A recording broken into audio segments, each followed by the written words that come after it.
No, dnes jeden taký, neviem, či vám povedať, že je to rant. Dnes je jedna taká pripomienka, alebo niečo, čo si celkom často všímam v gyme a chcem vás na to upozorniť ako rodičov, aby ste sa tomu pokiaľ možno vyvarovali. Častokrát vidím, že do gymu príde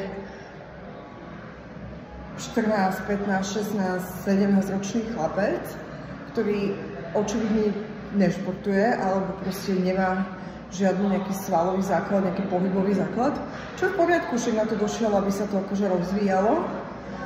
A príde s ambicióznym oteckom, ktorý nemá takisto žiaden športový základ alebo žiadnu nejakú znalosť cvičení, na ktorom je očividne vidno, že sa vôbec necvičí. Čo opäť by bolo v poriadku, že otecko necvičí, keď sa tak rozhodol, ale taký človek príde učiť svojho chlapca. Ja tomu rozumiem, že chce pomôcť svojmu synovi, ale častokrát vidím tých ľudí, ako keby proste jednoducho nemajú absolútne nejak zaužívané pohybové návyky a učia tých chlapcov tie veci robiť úplne že zle a ešte im nakladajú veľkú váhu. Miesto, aby zobrali 14, 15, 16 ročného chlapca a naučili ho základné cviky s vlastnou váhou, dajme tomu, vykonávať technicky správne a postupom času sa tam pridávali nejaké väčšie a väčšie, akože veľmi postupne váhy, až to proste, keď ten chlapec bude veľký, tak už bude môcť proste cvičiť sám a poriadne. A miesto toho tu vidím proste ľudí, ktorí nakladajú deckám také veci, ktoré, že niekedy ja sama cvičím s takými váhami a to cvičím akože fakt veľa rokov. Ja nechcem tým odsudzovať niekoho, kto sa snaží pomôcť svojim deťom, to je úplne že super, že sa snažia pomôcť svojim deťom, ale na druhú stranu si myslím, že pri mladých ľuďoch, ktorí vlastne vytvárajú si pohybové návyky, je určite bezpečnejšie a určite rozumnejšie, keď ten človek, ktorý to chce, bude otecko alebo mamička, ktorí tomu ako rozumejú, robia to dlhodobo, nemajú z toho žiadne zranenia, proste, alebo proste jednoducho človek, ktorý sa v tom vyzná, alebo keď je to človek, ktorý sa v tom nevyzná, to je úplne v poriadku, ale proste zoberte tým deckám trénera.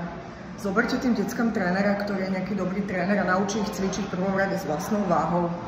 A nech ich naučí správne sa pohybovať, nech ich naučí mať dobrú posture, teda postoj správny. A nie ich zobrať do gymu človek, ktorý jednoducho sám nikdy pravdepodobne vôbec necvičil, alebo minimálne teda nevidno to na ňom ani náhodou a nakladá tomu chlapcovi také váhy na niekto a také cviky mu dáva robiť, ktoré sú úplne že advanced a dáva mu váhu, ktorú ja používam po tých rokoch na niektoré cviky. Proste treba začať od základov, treba začať tými základmi, treba postupne vybudovať správne pohybové návyky, začať s vlastnou váhou a veľmi postupne proste pridávať.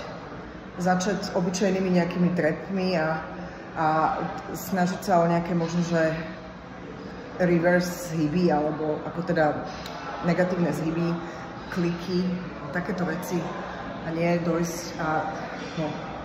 Len to som chcela povedať, ja tým nechcem samozrejme zhadzovať rodičov, ktorí sa snažia svojim dcerým, mne sa trasú ruky, lebo ja dnes cvičím ramena a to mi akože som tak uprostred cviku, uprostred tréningu, takže som dosť taká celá vychvená, ale chcem teda, pretože vidím to opäť a vidím to pravidelne a chcem iba povedať, že pozor na to ľudia, lebo buď si môže vytvoriť zlé návyky, pohybové, ktoré sa budú veľmi ťažko potom opravovať, keď to bude robiť dlhú dobu, alebo môže si ľahko ublížiť. Jednoducho, hlavne pri týchto mladých ľuďoch, ale pri každom.